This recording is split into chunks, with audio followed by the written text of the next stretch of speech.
I love to see it coming back again, and those performers are truly excellent, real artists. The piano player was Carrie Thomas, Tony Marino played drums, and Pat Moriarty sax. And those are all local people. We have the talent, if we can just have places to hear it. Another jazz talent we have in our community is a man called Auburn Hare. He is one of the finest blues guitarists who ever played. Back in the 50s, he played with Muddy Waters, and in the early 60s, he was with the Mojo Buford Blues Band. But for the past 16 years, there hasn't been much opportunity to hear Auburn Hare's music because he's been inside the walls of Stillwater Prison.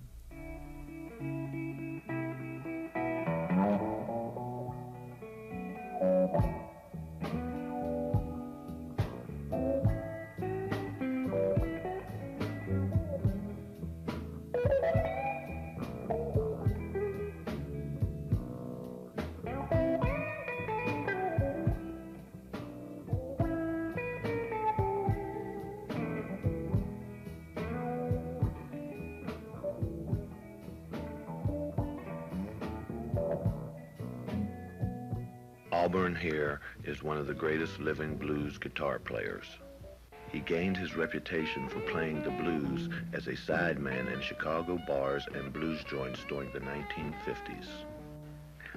Auburn Hare's aggressive style of guitar formed the underpinning for some of the most famous blues musicians of his time: Hollering Wolf, James Cotton, and Muddy Waters.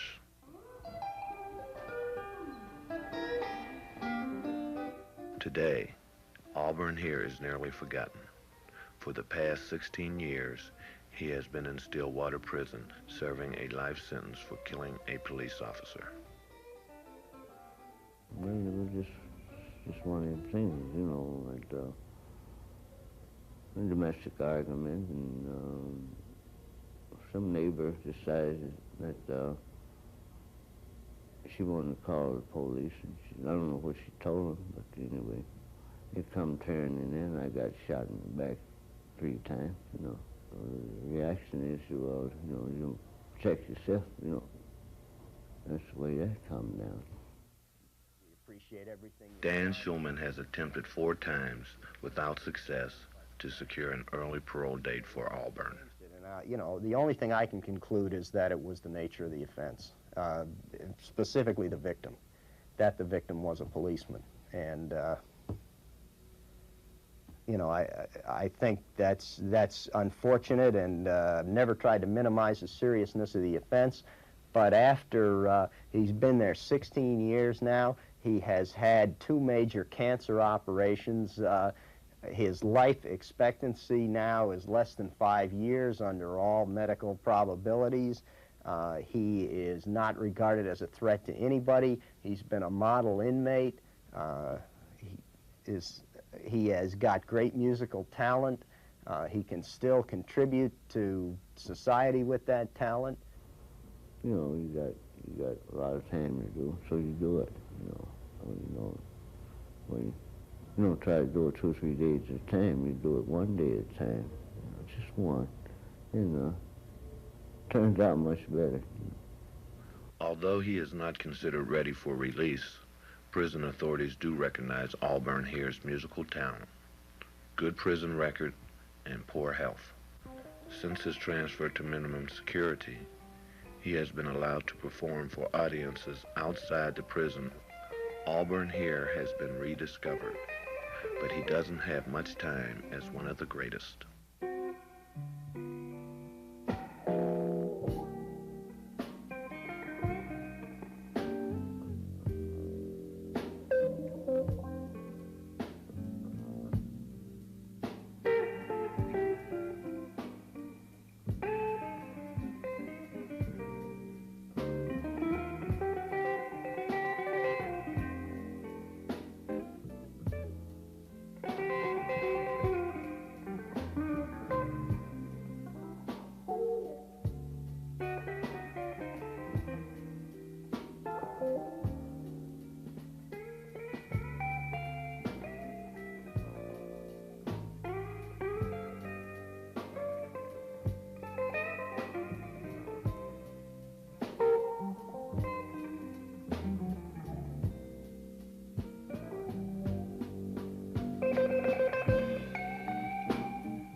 say, has he improved or, in a sense, been rehabilitated while in prison? I think the answer to that is yes. I don't know that prison did it to him.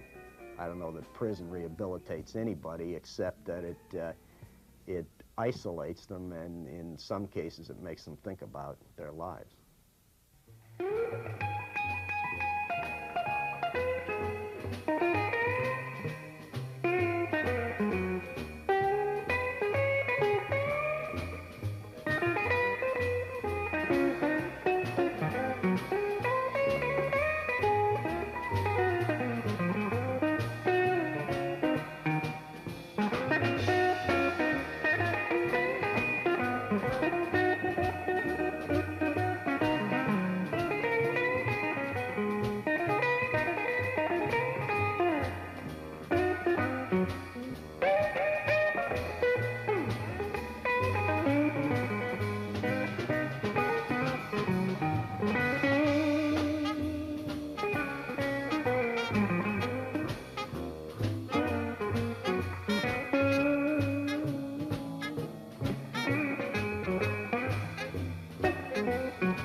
When I'm out there, I forget about here, you know, so that's the way that go, you know. You know, it's all different world, but you know, it's something that you have to accept. When you know you got to come back, so you know, you'll never get in your mind you're going away to stay.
Auburn Hare still plays the blues, and he is still an inmate with a lifetime sentence. I'm hanging on. Could be better. It could be a lot worse too, I guess. I'm hanging in there. That man makes me very, very happy. On a scale from 1 to 10, he's absolutely 10, 10, 10. He's just grand. I only hope that his work is being recorded wherever he is. I can't imagine anyone who loves music not being able to sense that there's something special there. Jazz is a fine classical genre of music. Let us hear more of it. Let us hear it, period. This program is the last in the Wild Rice series. It's been fun, and I hope you've enjoyed it too. I'm Doris Hines.